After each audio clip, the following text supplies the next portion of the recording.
Hi welcome to SR media. Kuppam నియోజకవర్గంలో వైసీపీకి big shock తగిలింది. కుప్పంలో చంద్రబాబును ఓడించి రాష్ట్రంలో తెలుగుదేశం పార్టీని ఖాళీ చేయాలని వైసీపీ అధినేత వైఎస్ జగన్మోహన్ రెడ్డి కలలు కన్నారు.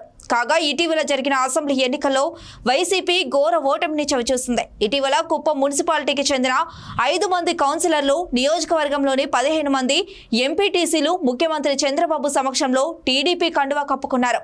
అదే రోజు కుప్పంలోని వైసీపీ కార్యాలయం ఖాళీ చేయడం గమనార్హం. వైసీపీ కార్యాలయాన్ని మూసివేసి అమరావతి హోటల్ కమింగ్ సూన్ అని బోర్డు పెట్టడంతో ఈ విషయం ప్రస్తుతం కుప్పం నియోజకవర్గంలో చర్చనీయాంశంగా మారింది. కుప్పం నియోజకవర్గంలో త్వరలోనే వైసీపీ ఖాళీ అవుతుందని తెలుగుదేశం పార్టీ నాయకులు, కార్యకర్తలు విమర్శిస్తున్నారు.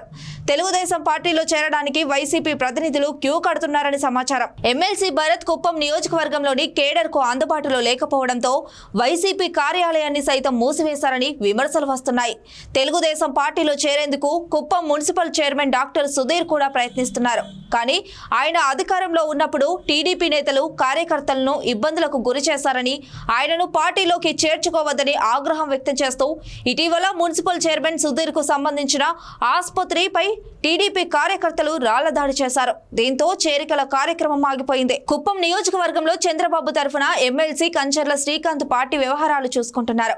కొద్ది రోజుల్లో వైసీపీ మొత్తం ఖాళీ అయిపోతుందని ఎమ్మెల్సీ కంచర్ల శ్రీకాంత్ చెబుతున్నారు. కుప్పం మున్సిపాలిటీ అభివృద్ధికి 250 కోట్లు కేటాయించారన్నారు.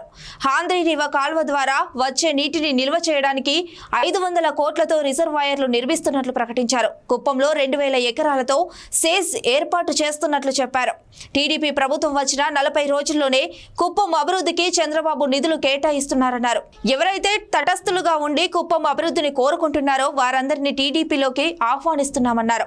కాగా కుప్పంలో వైసీపీ ఖాళీ అవుతుందా లేక పుంజుకుంటుందా అనే విషయం ప్రస్తుతం రాష్ట్ర వ్యాప్తంగా హాట్ టాపిక్ గా మారింది.